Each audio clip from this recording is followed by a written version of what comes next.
इहो डिसंबर 1855 ईस्वीअ जो महीनो हो जॾहिं हिकिड़ी कंपनी जेका पोइ सिंध रेलवे कंपनीअ जे नाले सां मशहूरु हुई, तंहिं जो मोअज़िज़ ईस्ट इंडिया कंपनीअ जी सरकार सां कराची ऐं कोटड़ी ॿई शहर कराची कलेक्टोरेट में हुआ जे ॿिनि शहरनि खे मिलाइण लाइ रेलवे लाइन विछाइण जो हिकिड़ो मुआहिदो थियो। सॼो मुफ़ासिलो 106 मील हो ऐं मुख्य मक़सदु कराचीअ खां उत्तर सिंध ऐं पंजाब वग़ैरह खां ईंदड़ वींदड़ वापारी शयुनि जी आमदरफ़्त में सहूलियत थियणी हुई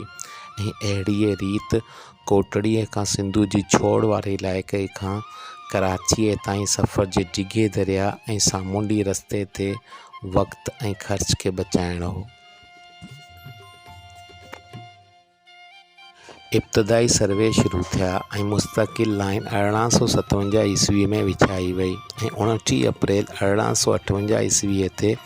पहिरीं रेलवे हिकु वॾी तक़रीब सां शुरू थिए, जंहिंजो इफ़्तिताह तॾोहिं सिंध जे कमिश्नर सर बार्टर फियर कयो हो। जनवरी 1859 ईस्वीअ में क्यामाड़ीअ खां कंपनी जे वर्कशॉप ताईं ज़मीनी रस्ती ज़रिए पहुचंदड़ रेलवे जे हिसे खे मुकमल कयो वियो, पर उन्हीअ खे 13 मई 1861 ईस्वी खां ताईं न खोलियो वियो, जॾहिं कराचीअ खां कोटड़ीअ ताईं सॼी रेलवे लाइन खे तॾोहिं कमिश्नर जे डंकन इफ़्तिताह कंदे गाॾियुनि जी आमदरफ़्त लाइ न खोलियो हो। 1 जुलाई 1870 ईस्वीअ ते सिंध रेलवे खे पंजाब ऐं दिल्ली रेलवे ऐं इंडस स्टीम फ्लोटीला में सिंध पंजाब ऐं दिल्ली रेलवे जे नाले सां ठहियल इदारे में ज़िम कयो वियो। 1861 ईस्वीअ में रेलवे लाइन बोर्ड खां घणी मुतासिर थी ऐं उन्हीअ खे साॻी साल आमदरफ़्त लाइ खोलियो वियो। सिंध रेलवे जूं कराची ऐं कोटड़ी विच में 6 स्टेशनूं हुयूं, जंहिंमें मलीर, दाबेजी, जुंगशाई, छछेलाई, झमपीर, मीटिंग, जुहरकलाई ऐं बोलाड़ी शामिल हुयूं।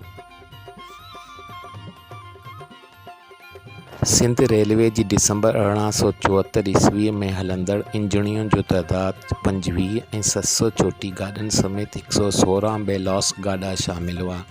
जॾहिं त मई 1861 ईस्वीअ में 20 इंजणियूं ऐं 140 गाॾा हुआ। जॾहिं रेलवे लाइन खे पहिरियों भेरो आमदरफ़्त लाइ खोलियो वियो हो, उन्हनि गाॾनि जी घणी तइदाद जो मक़सदु खाधे पीते जूं शयूं खणणु हो, जॾहिं त मुसाफ़िर गाॾा निस्बती तरह थोरा हुआ, जिन जो तइदादु 44 खां वधीक न हो।